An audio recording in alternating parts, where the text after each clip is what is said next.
Hi Valeska. Hello. Very, very mighty pleased you're here with me today. Thank you. Thank you for joining me because this is called the Motivation Room. Okay. The idea of this conversation is just to identify an aspiration and see, what tools and techniques can help us. So at the moment for me is starting my own business. Right. So this is what I'm trying to do, but it's really hard Okay. sometimes, Right, okay. So starting your own business, what sort of business? So it's a photography business. Photography business, Yes, right, yeah. okay. And how long have you been passionate about photography? I've been passionate about photography for quite some time in my mind. But then when it comes to work for like putting down and actually going out there, buying a camera and starting taking pictures and so on, about 6 months altogether. Right, Yeah. okay. Right, okay.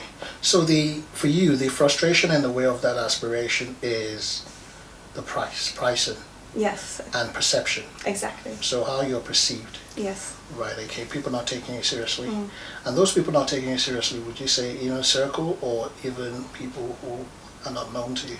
I think because when it comes to photography, people look at your gears and like what camera you have, what job you've done, who you worked for. Yeah. And because I'm starting now, it's really hard for me to say to them, I worked with this person, that person, that person. Right, okay. So it's more of building up a reputation, I think. Right, okay. So if I understand you correctly, body of work Exactly. would be your resume, Yeah. portfolio. Yes, pretty much. Right, okay. And I mean, who are the photographers you admire? Either, in proximity to you, people you know, or from a distance? So there's a lady in Bedford, I think her name is Dixon.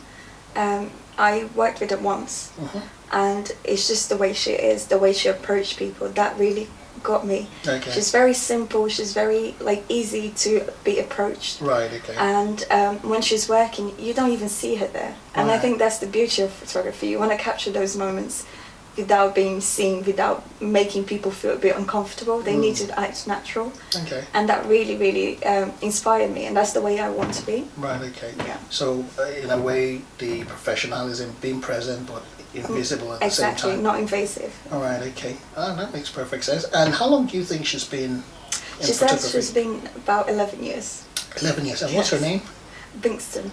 Bingston. Yes, that's her photography name. So For I'm not the good. Yes. professional name, and 11 years, which would, in my estimation, would be probably 2011 or 2010.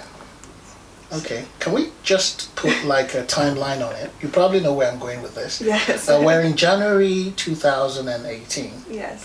If, say, Bingston said, she started in January 2011, that means she's pretty much on an even keel with where you are now, No. Yeah. right? Yeah. So if Bingston was to come from the year in a time machine from the past, if she was to come from the year 2011, January, and walk through that door, the photographer you admire and inspires you, and she walks through that door from the year 2011, January, and sat down right next to you, Yeah. what do you think she will tell you? I think she would say, don't give up. I think go for it, because that would be the same dream of hers. She's just starting the same way as I am. Yeah, So I think she would say something like this, but okay. it's very weird to see it that way. Yeah, but you understand where we are. Yes, yeah. So she's been in the game for 2011, and the thing is, she probably had her own insecurities when she started out. Yeah. Oh my goodness, body of work. Oh my goodness, perceptions. Oh my goodness, my camera is so old school. And things like that. So do you think she'll probably have experienced the same kind of challenges? I think so. When I spoke to her, she said, it's not an easy industry to start on. Yeah. There's a lot of photographers around, but you Okay. just have to keep going. Keep going, okay? By keep going, resilience, persistence, and Exactly. keep going. Okay. And one other thing is perception as well, you mentioned, is like another kind of obstacle, the way you're seen. Yes. Okay, when you establish a business, because we live in a world that, people tend to, they look at you, they're usually on the outside looking in, Okay, people don't really. We live in, unfortunately, it seems we live in a world where people don't really care about the process. They care about the end product. Exactly. Right? They don't really care about the struggle. No, they don't. So, but they only want to see the results, right? Okay. So, can you actually control how you're perceived? Not really. So, what do you think you can control? What are you in control of? I think of how I feel about being perceived and how I actually see myself. Okay. I think. That makes perfect sense. And which brings me up to a game we're going to play. This game is called the Performance Mirrors game. Okay, so it's a technique I developed, and it's just for us to have a bit more clarity as to what we have access to, what we can change, what we can influence. Because sometimes for me, I worry about, for instance, how people perceive what I create. Yeah. Because you and I were artists in our own way. Because when you create something, you'd agree with me that that creation is like your baby. It is, yes. Can you imagine pushing your baby in a buggy in town center and somebody walks up to you, Valeska, how ugly your baby is? Oh, no. There'll be fisticuffs, right? Exactly. Exactly, and that's how we treat our creations. Because whether it's your picture or my book or anything like that, or, we protect it jealously. Yeah. And it sometimes, it breeds insecurity sometimes. Okay, so we'll go to this game. Okay. And I got you your own and a pen. Thank you. Okay, so with this, it's about, I call it performance mirrors, because what it is sometimes when we have a goal or when we have an objective, we get too sucked into the objective itself, to the end of the road, and we ignore the process, we ignore the journey. Sometimes we get too drawn into, we focus too much on what I would call ovation, Okay. like acceptance, and we forget about contribution, the art, it itself. So the idea is we can actually step back from perceptions, step back from acceptance, and focus on the art, on the process. Because by focusing on the art and the process, the perceptions and the outcomes will take care of itself. Makes sense. Word on the street is you're a very good drawer. Right. You're a good artist, you can draw. So you're going to draw for me today. No, I can't. I said word on the streets. Right. Okay. I don't know who said it, but it's just word on the streets. So what I want you to draw. I can't draw. I know, but you know the good thing about this particular drawing? Right. Only you get to see it. Okay, good. So the camera, no one's going to see it. I'm not going to see it. It's just your drawing. Okay. So what I want you to do is, on a page, you're going to draw 4 kinds of mirrors. So imagine you're driving a car, or imagine you're a passenger in a car. Right. Can you imagine you're in a car? Yeah. You're a passenger. Draw from a passenger seat. Draw the windscreen. Okay. What it would look like. But you're not going to look, are you? No, I'm not. Good. Promise. Because I can't draw. Exactly. That's why you're the only one who's going to see it. Good. If it makes it any easier. Okay. So you've drawn the windscreen, right? Uh-huh. Okay. So you're not going to draw the rear view mirror. Okay. As well. The position where it's meant to be if you were in the passenger seat.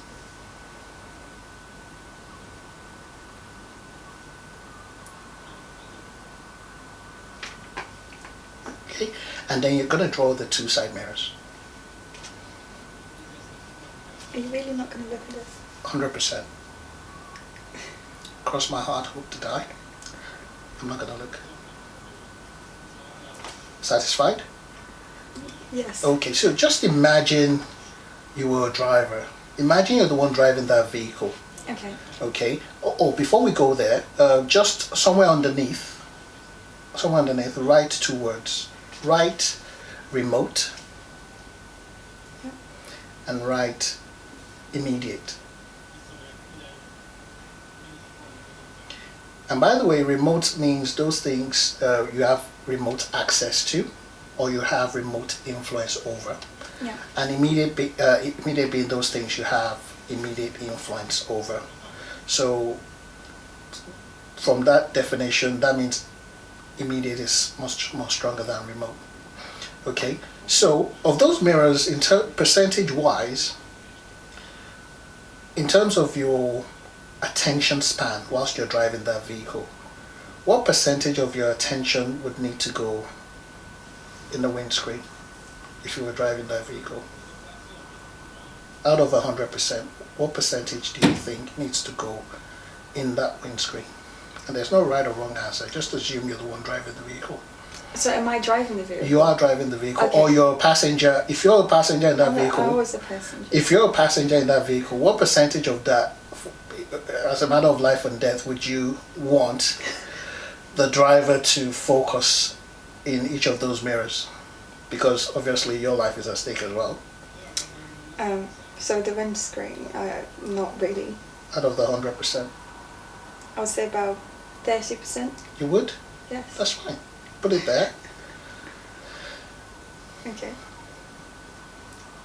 And then obviously the side mirrors, they're quite important. Okay. And so is the rear mirror as well. Right. Okay. For a So driver. which one do you think the driver will spend more time looking at whilst he's driving? Is it what's going on behind him or what's going on ahead of him? Ahead of him, obviously, but he also needs to go have a look what's going on behind him. 100%. So I agree. So what percentage do you think needs most of the driver's attention? What's going on behind or what's going on ahead? So can I change that? No, you can. That's what it's for, to get us to brainstorm and think, because we can, as we're going along, I think the picture is becoming clearer, Yes, and we yeah, can always definitely. So if I say going ahead about, should we say 45%? Because you also needs to pay attention to the others as well. Oh yes, but it's just a case about which one. So put 45 there, because bearing in mind you've got 55% left. Yes. And then I'll put 25 on the rear mirror. Okay. And the rest will be the side mirrors. You can choose. You get to choose. Doesn't matter. There's no right or wrong answers. So you've got 45% windscreen, 25% rear view. That sounds good. And so would you say, so we have 70%. Yeah. So we've got 30 left. So you can do 15 15 apiece. Fantastic. Yeah, put that in. So because the idea, everyone that's done it, they come up with different, percentages. But what's more important is, from what we've got there, the conclusion is the windscreen is the most important. Yeah. Okay? Because Obviously you need to. exactly, because if you're glued, obviously the rear view mirrors and the side mirrors, they're there for a reason, to see what's going on behind you, so that you can adjust accordingly. Yes. But the windscreen is non-negotiable, because You that's need to where. Okay, because if you're glued to the rear views, we all know what will happen. Yeah. Okay, so fantastic, we got that right. So this brings us to the perception thing. Okay. And in order to become that established photographer you want to be, with the accolades, with the recognition that comes with it, in terms of recognition and perception, which window do you think that would go into? Now that you said that, I don't think. Do you know what? Let's not even go into the window. Let's talk about the access. Okay. So in terms of immediate or remote, which recognition and perception of other people, being recognized and being perceived, would you say it's immediate or remote? Remote. Remote, right? And which screen is the remote? Well, On it'll your- either be the side mirror or the rear mirror. Yeah, so put it there, just next to it. Okay. By the way, you're taking this book away with you. Am I? Yes, it's all yours. Oh, thank you. And we don't get to see your drawing when you're gone, because we have to keep our promises, right? So if I put recognition. Right. Yeah. So recognition, you mentioned as one of the frustrations and the adversity, and you also mentioned equipment and.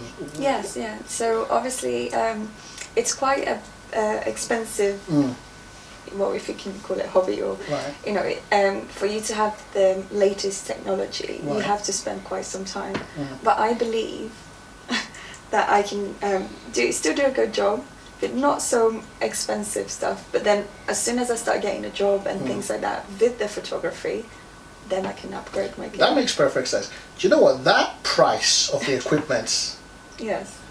what influence do you have over the price itself? Whoever puts the label of the price of don't it. know. So is that remote? No, is that remote or immediate?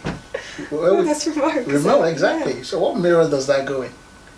That'll go to the side mirror. The side mirrors, because you know what, Valeska has no. You're not the manufacturer. No. You're not the retailer. You can't even influence. Hey guys, I want you to knock 50% off. You can't do that. No, I can't do it. no. Nobody can do that. No. Right. So we've addressed the perception. We've addressed the recognition, and we're addressing the price. Yeah. It's a very pricey passion, occupation. You know, what are the obstacle would you say is in the way of you going from where you are to be that, you know, photographer you aspire to be? I think you always have to learn when it comes to photography. You can't just, you always have to have an open mind. Right. And every photographer, they're different. Right. So I think it's more like presenting my work to everybody else. Right. It might not have the impact that I thought it would have. So I think sometimes to accept that can be a bit, you know, like you said, your art is your baby. Yes. But not everybody will see it the way you see it. No. So it's a bit, I think I have to work with it and accept a bit more. Okay, that makes perfect sense. So we've established those things you're in control of. Yes. We've established that, you know, the perception, the price of the profession, all those things are in your rear view mirror. Okay, they're things that, yes, you need to keep an eye on. Yes. Yeah, you really need to, but you don't want to get obsessed with it. Otherwise, you lose control and you have a crash. So what do you think would need to go in your windscreen? Okay, because for instance, what is that one thing you're doing today, even if it's not enough, that links perfectly with the career you choose? That I'm doing today. With regards to your photography? Well, I think I just need to keep my passion going, because that's the whole reason why I started photography. Yeah. And I think I need to focus on that and actually like just go out there and take the pictures and, you know, sometimes not think about it too much. Like you said, all of this is not really, it is important, it's good to keep an eye on, but if I keep focused on that too much, I won't enjoy photography as much. Hey, that makes sense. And so